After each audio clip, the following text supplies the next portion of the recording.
ओम शांति। 11 मार्च 2026। बाबा के महावाक्य। मीठे बच्चे, याद की यात्रा में रेस करो तो पुण्य आत्मा बन जाएंगे, स्वर्ग की बादशाही मिल जाएगी। प्रश्न। ब्राह्मण जीवन में अगर अतीन्द्रिय सुख का अनुभव नहीं होता है तो क्या समझना चाहिए? उत्तर। जरूर सूक्ष्म में भी कोई ना कोई पाप होते हैं। देह अभिमान में रहने से ही पाप होते हैं, जिस कारण उस सुख की अनुभूति नहीं कर सकते हैं।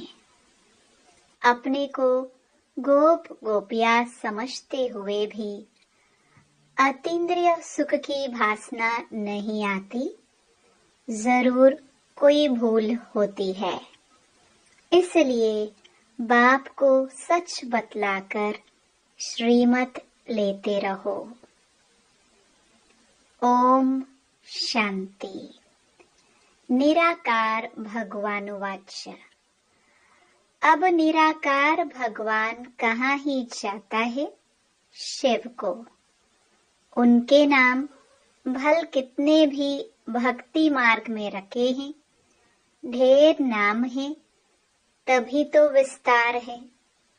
बाप खुद आकर बतलाते हैं कि हे बच्चे, मुझ अपने बाप शिव को तुम याद करते आए हो।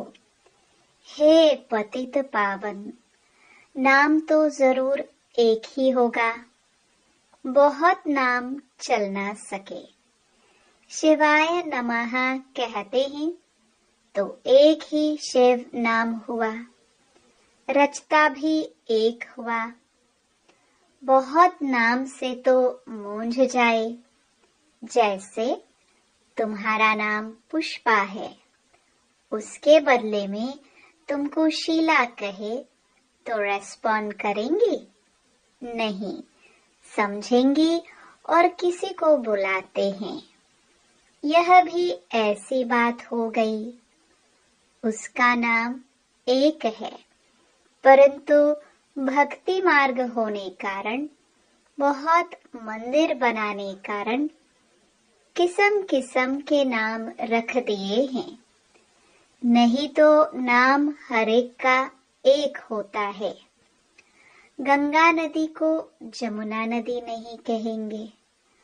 कोई भी चीज का एक नाम प्रसिद्ध होता है। यह शिव नाम भी प्रसिद्ध है। शिवाय नमः गाया हुआ है। ब्रह्मा देवताय नमः, विष्णु देवताय नमः, फिर कहते शिव परमात्माय नमः, क्योंकि वह है ऊंच ते ऊंच। मनुष्यों की बुद्धि में रहता है। ऊंच ते ऊंच निराकार को कहते हैं। उनका नाम एक ही है। ब्रह्मा को ब्रह्मा, विष्णु को विष्णु ही कहेंगे। बहुत नाम रखने से मूंझ जाएंगे। रिस्पॉन्ड ही नहीं मिलता है और न उनके रूप को भी जानते हैं। बाप बच्चों से ही आकर बात करते हैं। शिवाय नमः कहते हैं तो एक नाम ठीक है। शिव शंकर कहना भी रॉन्ग हो जाता है। शिव शंकर नाम अलग है। जैसे लक्ष्मी नारायण नाम अलग अलग हैं। वहाँ नारायण को तो लक्ष्मी नारायण नहीं कहेंगे। आजकल तो अपने ऊपर दो दो नाम भी रखते हैं। देवताओं के ऊपर ऐसे डबल नाम नहीं थे। राधे का अलग, श्री कृष्ण का अलग। यहाँ तो एक का ही नाम राधा कृष्ण लक्ष्मी नारायण रख देते हैं। बाप बैठ समझाते हैं क्रिएटर एक ही है, उनका नाम भी एक है, उनको ही जानना है। कहते हैं आत्मा एक स्टार मिसल है, भ्रकटी के बीच में चमकता है सितारा। फिर कहते आत्मा सो परमात्मा, तो परमात्मा भी स्टार हुआ ना। ऐसे नहीं कि आत्मा छोटी व बड़ी होती है, बातें बड़ी सहज हैं। बाप कहते हैं तुम पुकारते थे कि हे पतित पावन आओ, परंतु वह पावन कैसे बनाते हैं यह कोई भी नहीं जानते। गंगा को पतित पावनी समझ लेते हैं। पतित पावन तो एक ही बाप है। बाप कहते हैं मैंने आगे भी कहा था, मन मना भव, मामेकम याद करो, सिर्फ नाम बदल दिया है। बच्चे समझते हैं कि बाप को याद करने से वर्षा अंडरस्टूड है। मन मना भव कहने की भी दरकार नहीं है, परंतु बिल्कुल ही बाप को और वर्षे को भूल गए हैं। इसलिए कहता हूँ मुझ बाप और वर्षे को याद करो। बाप है स्वर्ग का रचयिता, तो जरूर बाप को याद करने से हमको स्वर्ग की बादशाही मिलेगी। बच्चा पैदा हुआ और बाप कहेगा वारिस आया। बच्ची के लिए ऐसे नहीं कहेंगे, तुम आत्माएं तो सब बच्चे हो। कहते भी हैं आत्मा एक स्टार है, फिर अंगुष्ठे मिसल कैसे हो सकती। आत्मा इतनी सूक्ष्म चीज है, इन आंखों से देखने में नहीं आती। हाँ, उनको दिव्य दृष्टि से देखा जा सकता है, क्योंकि अव्यक्त चीज है। दिव्य दृष्टि में चैतन्य देखने में आया, फिर गायब हो गया। मिला तो कुछ भी नहीं, सिर्फ खुश हो जाते हैं। इसको कहेंगे भक्ति का अल्प सुख। यह है भक्ति का फल। जिसने बहुत भक्ति की है, उनको ऑटोमेटिकली कायदे अनुसार इस ज्ञान से फल मिलना होता है। ब्रह्मा और विष्णु इकट्ठा दिखाते हैं। ब्रह्मा सो विष्णु, भक्ति का फल विष्णु के रूप में मिल रहा है, राजाई का। विष्णु व श्री कृष्ण का साक्षात्कार तो बहुत किया होगा, परंतु समझा जाता है भिन्न भिन्न नाम रूप में भक्ति की है। साक्षात्कार को योग व ज्ञान नहीं कहा जाता। नवधा भक्ति से साक्षात्कार हुआ। अभी साक्षात्कार न भी हो तो हर्जा नहीं। एम ऑब्जेक्ट है ही मनुष्य से देवता बनने की। तुम देवी देवता धर्म के बनते हो। बाकी पुरुषार्थ कराने के लिए बाप सिर्फ कहते हैं और संग बुद्धि का योग हटाओ। देह से भी हटाए बाप को याद करो। जैसे आशिक माशुक काम भी करते रहते हैं, परंतु दिल माशुक से लगी रहती है। बाप भी कहते हैं मामेकम याद करो, फिर भी बुद्धि और तरफ भाग जाती है। अभी तुम जानते हो हमको उतरने में एक कल्प लगा है। सतयुग से लेकर सीढ़ी उतरते हैं, थोड़ी थोड़ी खाद पड़ती रहती है, सतो से तमो बन जाते हैं। फिर अब तमो से सतो बनने के लिए बाप जंप कराते हैं, सेकंड में तमो प्रधान से सतो प्रधान। तो मीठे मीठे बच्चों को पुरुषार्थ करना पड़े। बाप तो शिक्षा देते रहते हैं। अच्छे अच्छे सेंसिबल बच्चे खुद अनुभव करते हैं, बरोबर बहुत डिफिकल्ट है। कोई बताते हैं, कोई तो बिल्कुल बताते नहीं। अपनी अवस्था का बताना चाहिए। बाप को याद ही नहीं करते तो वर्षा कैसे मिलेगा? कायदे से याद नहीं करते, समझते हैं हम तो शिव बाबा के हैं ही, याद ना करने से गिर पड़ते हैं। बाप को निरंतर याद करने से खाद निकलती है, अटेंशन देना पड़ता है। जब तक शरीर है तब तक पुरुषार्थ चलता रहेगा।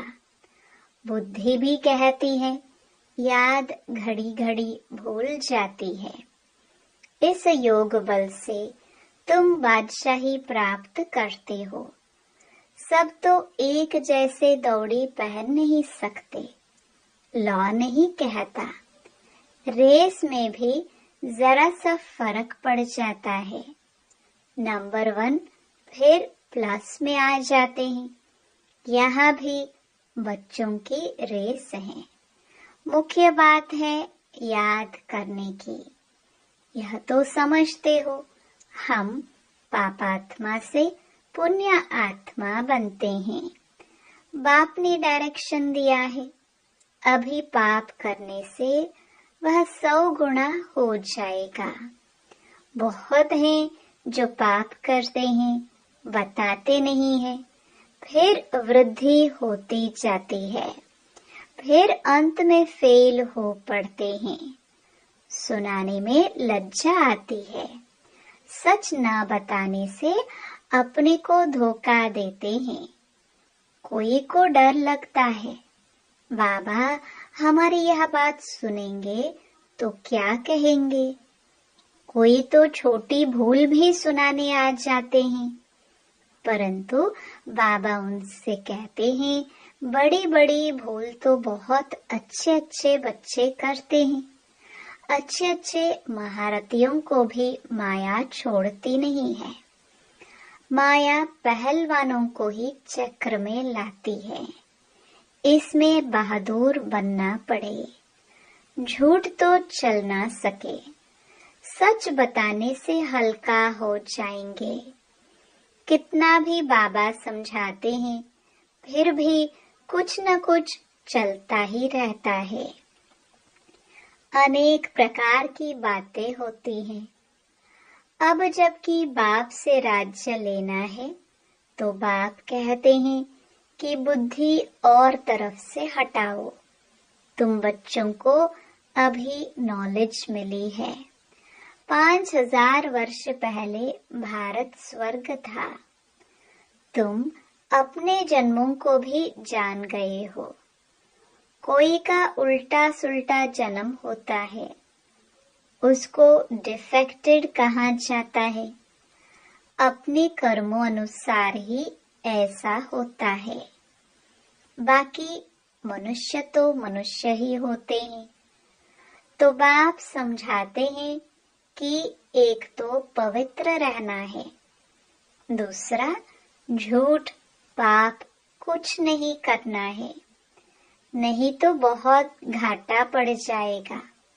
देखो, एक से थोड़ी भूल हुई, आया बाबा के पास, बाबा क्षमा करना, ऐसा काम फिर कभी नहीं करूँगा। बाबा ने कहा, ऐसी भूलें बहुतों से होती है। तुम तो सच बताते हो, कई तो सुनाते भी नहीं है। कोई कोई फर्स्ट क्लास बच्चियां हैं, कभी भी कहा बुद्धि जाती नहीं। जैसे बॉम्बे में निर्मला डॉक्टर है, नंबर 1, बिल्कुल साफ दिल, कभी दिल में उल्टा ख्याल नहीं आएगा, इसलिए दिल पर चढ़ी हुई है।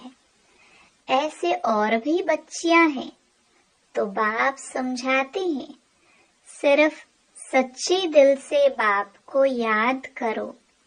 कर्म तो करना ही है, बुद्धि योग बाप से लगा रहे। हाथ काम तरफ, दिल यार तरफ, वह अवस्था पिछाड़ी की है, जिसके लिए ही गाते हैं, अतीन्द्रिय सुख गोप गोपियों से पूछो, जो इस अवस्था को पाते हैं। जो पाप कर्म करते हैं, उनकी यह अवस्था होती नहीं। बाबा अच्छी तरह जानते हैं, तब तो भक्ति मार्ग में भी अच्छे व बुरे कर्म का फल मिलता है। देने वाला तो बाप है ना। जो किसको दुख देंगे तो जरूर दुख भोगेंगे। जैसा कर्म किया है तो भोगना ही होगा। यहाँ तो बाप खुद हाजिर है, समझाते रहते हैं, फिर भी गवर्नमेंट है। धर्मराज तो मेरे साथ हुआ ना। इस समय मेरे से कुछ भी छिपाओ नहीं। ऐसे नहीं कि बाबा जानता है। हम शिव बाबा से दिल अंदर क्षमा लेते हैं, कुछ भी क्षमा नहीं होगा। पाप कभी भी किसका छिपा नहीं रहेगा। पाप करने से दिन प्रतिदिन पापात्मा बनते जाते हैं। तकदीर में नहीं है तो फिर ऐसा ही होता है। रजिस्टर खराब हो जाता है। एक बार झूठ बोलते हैं, सच नहीं बताते, समझा जाता है। ऐसा काम करते ही रहते हैं। झूठ कभी छिप नहीं सकता। बाप फिर भी बच्चों को समझाते हैं, कख का चोर 100 लख का चोर कहा जाता है। इसलिए कहना चाहिए ना कि हमसे यह दोष हुआ।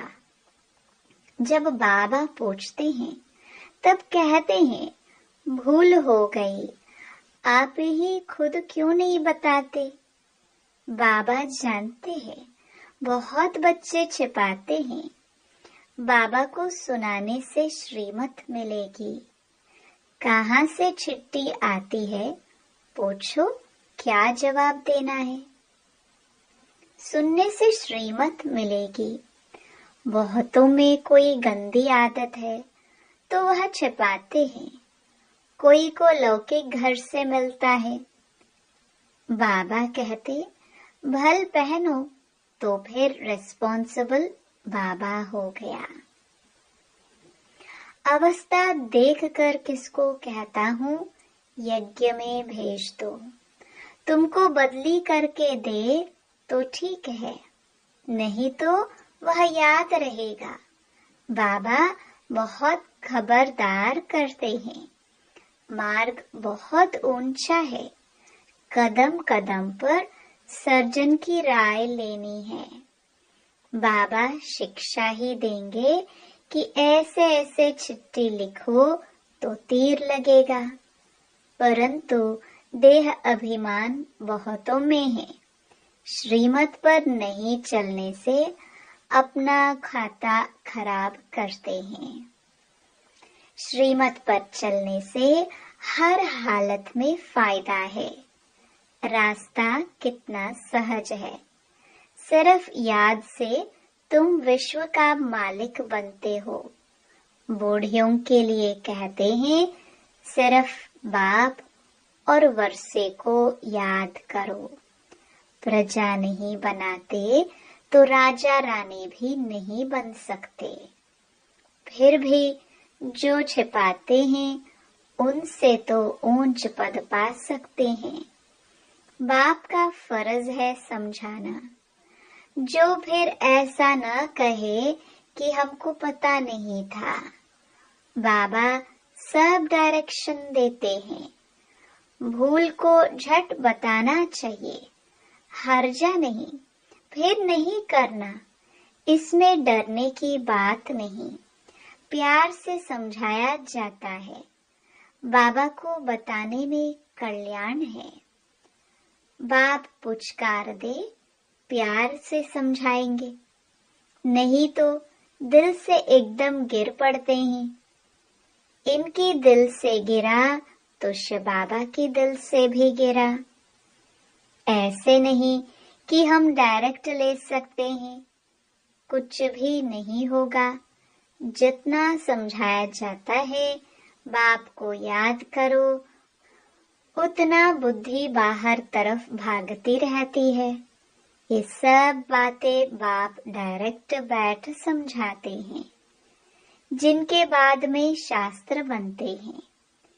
इसमें गीता ही भारत का सर्वशास्त्र है, गाया हुआ भी है। सर्वशास्त्रमयी शिरोमणि गीता जो भगवान ने गाई है। बाकी सब धर्म तो बाद में आते हैं। गीता हो गई माता पिता, बाकी सब हुए बच्चे। गीता में ही भगवान वाच है। श्री कृष्ण को तो दैवी संप्रदाय कहेंगे। देवता तो सिर्फ ब्रह्मा विष्णु शंकर हैं। भगवान तो देवताओं से भी ऊंच ठहरा। ब्रह्मा विष्णु शंकर तीनों को रचने वाला शिव ठहरा। बिल्कुल क्लियर है। ब्रह्मा द्वारा स्थापना, ऐसे तो कभी कहते नहीं श्री कृष्ण द्वारा स्थापना। ब्रह्मा का रूप दिखाया है। किसकी स्थापना? विष्णुपुरी की। यह चित्र तो दिल में छप जाना चाहिए। हम शिव बाबा से इनके द्वारा वर्षा लेते हैं। बाप बिगर दादे का वर्षा मिल नहीं सकता। जब कोई भी मिलता है तो यह बतलाओ कि बाबा कहते हैं मामेकम याद करो। अच्छा, मीठे मीठे सिखिलदे बच्चों प्रति माता पिता बाप दादा का याद प्यार और गुड मॉर्निंग। रूहानी बाप की रूहानी बच्चों को नमस्ते। धारणा के लिए मुख्य सार। पहला, मंजिल बहुत ऊंची है, इसलिए कदम कदम पर सर्जन से राय लेनी है। श्रीमत पर चलने में ही फायदा है। बाप से कुछ भी छिपाना नहीं है। दूसरा, देह और देहधारियों से बुद्धि का योग हटाए एक बाप से लगाना है। कर्म करते भी एक बाप की याद में रहने का पुरुषार्थ करना है। वरदान, सदा एक रस संपन्न मोड में रहने वाले पुरुषार्थी सो प्रालब्धि स्वरूप भव। बाप दादा वतन से देखते हैं कि कई बच्चों के मूड बहुत बदलते हैं। कभी आश्चर्यवत की मूड, कभी क्वेश्चन मार्क की मूड, कभी कंफ्यूजन की मूड, कभी टेंशन, कभी अटेंशन का झूला। लेकिन संगम युग प्रालब्धि युग है, न कि पुरुषार्थी। इसलिए जो बाप के गुण वही बच्चों के, जो बाप की स्टेज वही बच्चों की। यही है संगम युग की प्रालब्ध। तो सदा एक रस एक ही संपन्न मोड में रहो, तब कहेंगे बाप समान, अर्थात प्रालब्धि स्वरूप वाले। स्लोगन, बाप दादा के हाथ में बुद्धि रूपी हाथ हो तो परीक्षाओं रूपी सागर में हिलेंगे नहीं। आपको आज की मुरली का सार कैसा लगा कमेंट में जरूर लिखकर बताएं। आपको आज की कौन सी पॉइंट सबसे ज्यादा टच हुई? अगर वीडियो अच्छा लगा हो तो लाइक, शेयर और सब्सक्राइब करें। कल फिर मिलेंगे नई मुरली के साथ। ओम शांति।